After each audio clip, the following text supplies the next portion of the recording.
اور سناؤ یاروں، کیسے ہو سب لوگ؟ تو آج میں آپ لوگوں کو اپنی اسٹوری ایک ظالم عورت کا بدلہ کا سیکنڈ پارٹ سنانے والی ہوں۔ تو فرسٹ پارٹ میں ہم نے سنا تھا کہ حمزہ فوزیہ کے گھر میں داخل ہو جاتا ہے، تو آئیے سنیں گے کہ اب آگے کیا ہوتا ہے۔ فوزیہ کچن کی طرف چلی گئی۔ وہ اپنے پیچھے حمزہ کے قدموں کی چھاپ محسوس کر سکتی تھی۔ کچن میں داخل ہوتے ہی آگے بڑھ کر اس نے کیبنٹ سے تیز دھار والا چاقو نکالا، پھر اس نے پھرتی سے پلٹ کر حمزہ کے منہ پر مضبوطی سے ہاتھ رکھ لیا۔ تیز دھار والا وہ نکیلا چاقو اس نے حمزہ کی گردن میں اتار دیا اور پلک جھپکتے ہی اس کے انتقام کی آگ ٹھنڈی ہو گئی تھی۔ پھر لاش کو ٹھکانے لگانے کا مسئلہ بھی فوزیہ نے بڑا بخوبی سے حل کر لیا، اور اس شیطانی مقصد کو پورا کرنے کے لیے فوزیہ کے جہیز کا بڑا والا صندوق بہت کام آیا۔ لاش کو صندوق میں اتارنے کے بعد اس نے پرانی رضائیوں سے اسے ڈھک دیا اور صندوق پر بڑا سا تالا ڈال کر اسے چارپائی کے نیچے گھسیٹ دیا۔ شام کو احمد آتا ہے۔ فوزیہ کچھ سنا تم نے کہ کیا ہوا ہے؟ فوزیہ کیا ہو گیا ہے احمد؟ فوزیہ تمہیں پتہ ہے کہ حمزہ نہیں مل رہا، شام کو وہ گھر سے نکلا تھا کھیلنے کے لیے، اس کے بعد گھر ہی نہیں واپس آیا۔ اس کی ماں کا تو کچھ نہ پوچھو، اس کا حال تو بڑا ہی بے حال ہے۔ احمد تو بہت ہی پریشان تھا۔ اس نے فوزیہ سے کہا کہ فوزیہ جاؤ حمزہ کی ماں سے ملاؤ، اس کا تو بہت ہی برا حال ہے، جاؤ تم ذرا افسوس تو کراؤ۔ ہاں احمد آپ کھانا تو کھا لیں، میں شام کو ہی جاتی ہوں، بڑا ہی افسوس ہوا ہے۔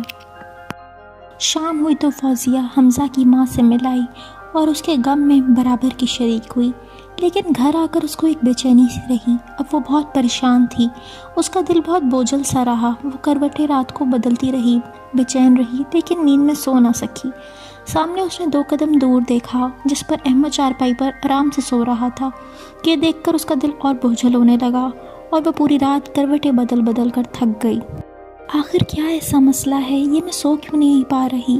میرا دل کیوں ہے اتنا بوجھل؟ اور یہ کیا پریشانی ہے جو مجھے کھائے جا رہی ہے؟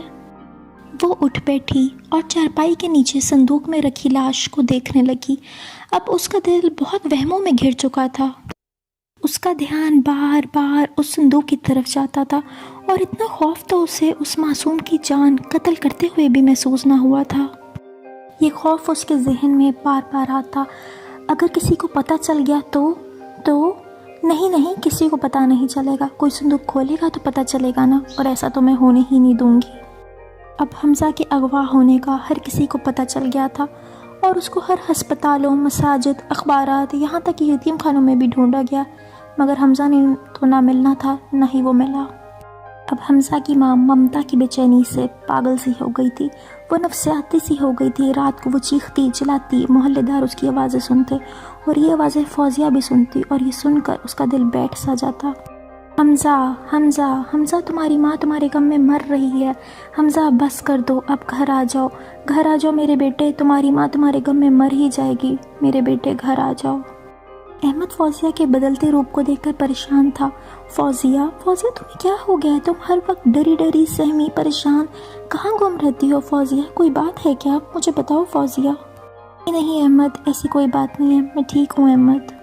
ایک دن اس نے موقع کا فائدہ اٹھایا، جب احمد دفتر گیا ہوا تھا اور علی اسکول، تو اس نے صندوق کھولا اور اس میں سے بڑی ہمت کر وہ لاش نکالی، اس کو بوری میں بند کیا اور ایک گندے نالے میں جا کے لاش کو پھینک دیا۔ فوزیہ سمجھ رہی تھی کہ اب ایسا کوئی نشان باقی نہیں رہ گیا کہ جس سے یہ پتہ چل سکے کہ وہ قتل میں نہیں کیا ہے، لیکن فوزیہ کی یہ سکونی کچھ دن بعد ہی بے سکونی میں تبدیل ہو گئی۔ اب اس کو ہر رات کو ڈرانے خواب آتے اور حمزہ اس کو ہر رات خواب میں آ کے ڈراتا۔ اب وہ بہت ڈر چکی تھی، وہ بہت سہم چکی تھی، اور وہ یہ خواب دیکھ کر تنگ آ گئی تھی۔ اس کی یہ حالت دیکھ کر اس کا میاں اور بیٹا بھی پریشان ہو رہے تھے، اور آخر ایک دن تھک ہار کر اس نے احمد کے سامنے سارا اظہار کر ہی دیا کہ ہاں میں ہوں وہ قاتل، ہاں میں نے کیا تھا حمزہ کا قتل۔ سن کر احمد اور علی تو جیسے حیران سے ہو گئے۔